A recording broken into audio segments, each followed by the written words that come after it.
Hello बच्चों, let's see the question.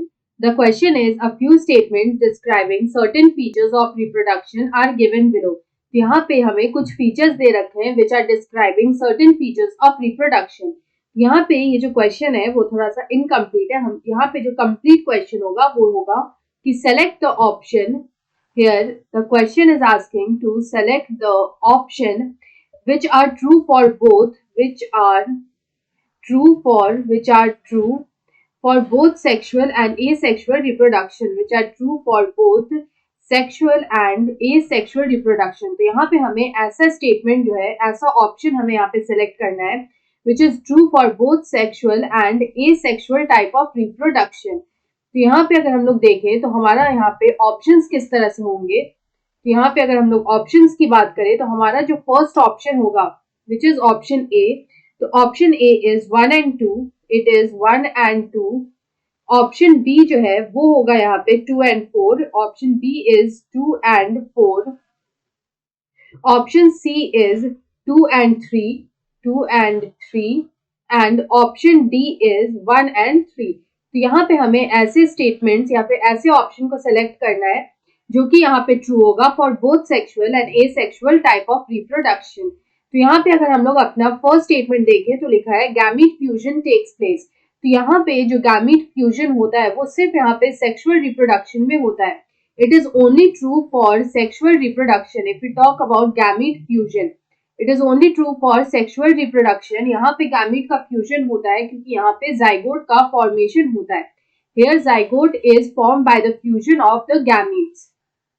उसके बाद अगर हम लोग यहाँ पे सेकेंड स्टेटमेंट को देखें तो लिखा है transfer of genetic material takes place. तो यहाँ पे जो जेनेटिक मटेरियल का ट्रांसफर होता है वो होता है both in sexual and asexual reproduction. तो यहाँ पे अगर हम लोग जेनेटिक मटेरियल्स के ट्रांसफर की बात करें, ट्रांसफर ऑफ जेनेटिक मटेरियल्स, तो यहाँ पे होता है in both asexual and sexual reproduction. ये दोनों में यहाँ पे जो जेनेटिक मटेरियल है वो यहाँ पे ट्रांसफर होते हैं from parents to the offspring.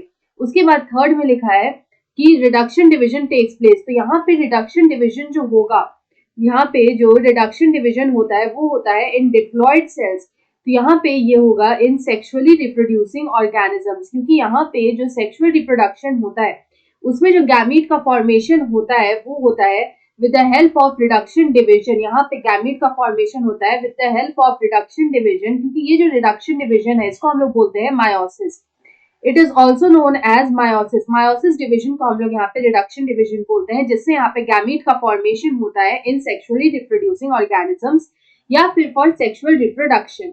उसके बाद जो हमारा लास्ट स्टेटमेंट आता है वो लिखा है progeny have resemblance with parents which is true.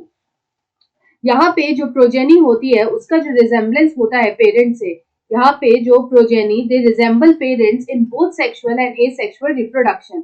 Sexual reproduction की बात करें तो they resemble parents with some variations. लेकिन अगर हम लोग एसेक्सुअल रिप्रोडक्शन की बात करें तो यहाँ पे जो वेरिएशन होता है वो ऑलमोस्ट निल होता है, but they both resemble their progeny. तो यहाँ पे पेरेंट्स जो होते हैं वो यहाँ पे जो प्रोजेनी होती है वो अपने पेरेंट्स से काफी ज्यादा रिजेम्बल करती है. तो यहाँ पे अगर हम इस क्वेश्चन का करेक्ट आंसर देखें तो हमसे ये बोला है कि कौन कौन सा स्टेटमेंट जो है वो ट्रू है for both sexual and asexual reproduction. तो हम लोग देख सकते हैं जो हमारा सेकंड और फोर्थ स्टेटमेंट दे रखा है वो यहाँ पे ट्रू है for both sexual as well as asexual reproduction.